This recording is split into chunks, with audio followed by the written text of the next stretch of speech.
This is Optimal Relationships Daily, episode 1257. 10 More Reasons Why Parents Should Not Send Their Kids to College, Part 1, by James Altucher of jamesaltucher.com. Hello, everybody, and welcome to ORD. I am your host and narrator, Greg Audino. Happy to be here with you for what's known to be our parenting leg of the week. We like to share parenting content specifically on Thursdays and Fridays, and this time around, we'll be reading the same post, but in two parts. I've got an article from James Altucher, which is a bit long, so we'll read part 1 today and part 2 tomorrow. So let's hear what he has to say on why not to send your kids to college and start optimizing your life. 10 More Reasons Why Parents Should Not Send Their Kids to College, Part 1, by James Altucher of jamesaltucher.com. Okay. Enough is enough. In 2006, I wrote an article for the Financial Times on why I won't send my kids to college. I've written more or less the same article for several publications, including AOL, Yahoo, one of my last books, I forget which one, and the Huffington Post wrote an article on my opinions on the subject. I hate to admit it, but I don't really like anyone to disagree with me. I like 100% agreement to all of my proclamations. When I wake up in the morning, I want to open the newspaper and see big headlines, James Altucher was right again, and quotes in the articles like, why are we always so stupid? Why don't we listen to James the first time he says things? Maybe when I walk outside, I want people to throw flowers down on the street in front of me, and beggars and homeless people to run up to me and say, I might be homeless, but I love the way you think. If possible, can I touch you? But I don't like to be touched, so I would hold up my hand, take out a pad, write down some words of wisdom, rip out the piece of paper from the pad, and hand it to them. So, it disturbs me when people cling to the notion of going to college like it's the holiest water down from God, come to bless them. Seriously, you could walk around and say, Jesus never lived, and people nod their heads and say, okay, there is religious freedom in America, and what he said is just fine. But if you say, kids should not go to college, it is like you breached the highest, holiest, divine portion of American religion. One person wrote on a Yahoo message board, where the elite post their thoughts, quote, the government should take his kids away, end quote. Please, that would be great for me. Maybe I can visit my kids on holidays inside their government compounds. I hear that inside the Department of Commerce there are lots of jungle gyms my kids could play on, and there are 3D video games projected onto the walls of the State Department where Chelsea Clinton's future kids will play. But until then, my kids who are taken from me by G-Force government agents can play the games. When Chelsea Clinton's kids are old enough, my kids can babysit them. That would help them build their Rolodex for when they later on want to work at hedge funds or the world-famous U.S. Department of State. Another person wrote, quote, Mr. Altucher, who went to his prestigious Ivy League school, wants to now keep everyone underneath him so he can reap the benefits of their poverty. End quote.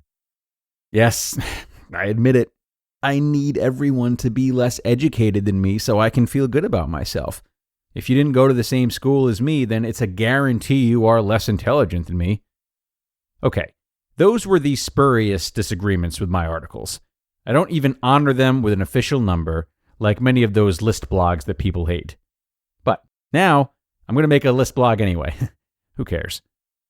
10 More Reasons Parents Should Not Send Their Kids to College. Number 1. People say kids learn to be socialized at college. Are you kidding me? I'm going to spend $100,000 to $200,000 a year so my kids can learn how to make friends with other people their age? Let me tell you about how your kids will be socialized in college, and you know this to be true. Your kid should put a dime in a glass jar every time he or she gets laid in his first year of college. Then, after the first year of college, he or she should take a dime out every time they get laid. They will never empty that jar. I might be exaggerating. It is hard for me to do the math on numbers in 4 digits like this when I look back at my own experience. So assume that's step number 1 on the socialization of our children in college. Now, do the same exercise with the dimes, but replace getting laid with vomit. That's part number 2 with the socialization. You can also do the exercise with the dimes, Give your kids lots of dimes before they say, "Okay, Dad, see you later," when you drop them off in the parking lot of college. But instead of getting laid or vomit, say, "Classes I will skip because of either getting laid or vomiting." Number 2. People say kids learn how to think in college. This argument was said to me by Catherine Schultz, author of Being Wrong, a good friend and author of an excellent book. But she knows more than anyone that no matter how much you think, you're going to be wrong most of the time. And by the way, does it really cost several $100,000 to learn how to think? I would agree that college is a way to avoid learning how to think. If I want to learn how to play tennis, the best thing to do is to go out on a tennis court and play tennis. If I want to learn how to drive a car, I better get behind a wheel and drive. If I want to learn how to live and how to think, then the best thing to do is begin living my life and thinking my thoughts instead of still having my parents pay for my life and my professors giving me my thoughts.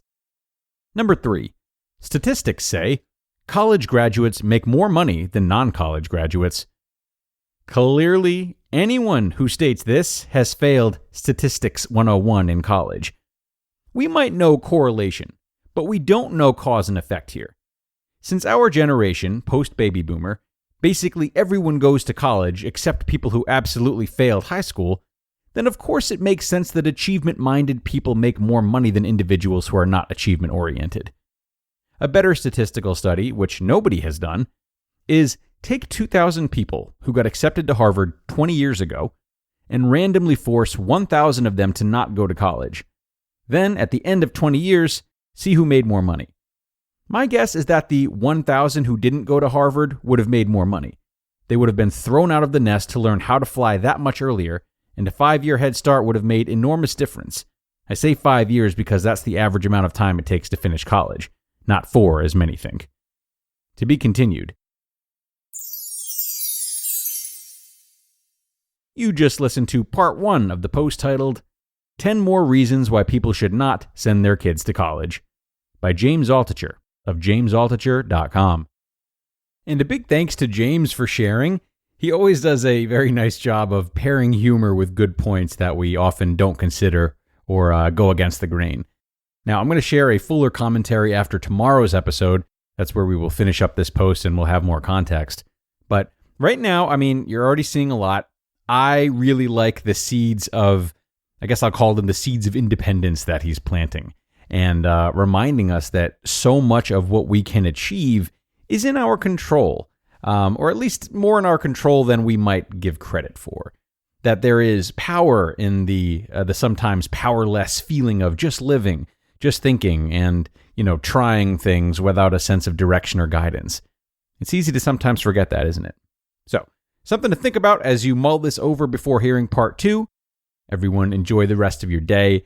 And yes, be sure not to miss out on the conclusion of this article tomorrow.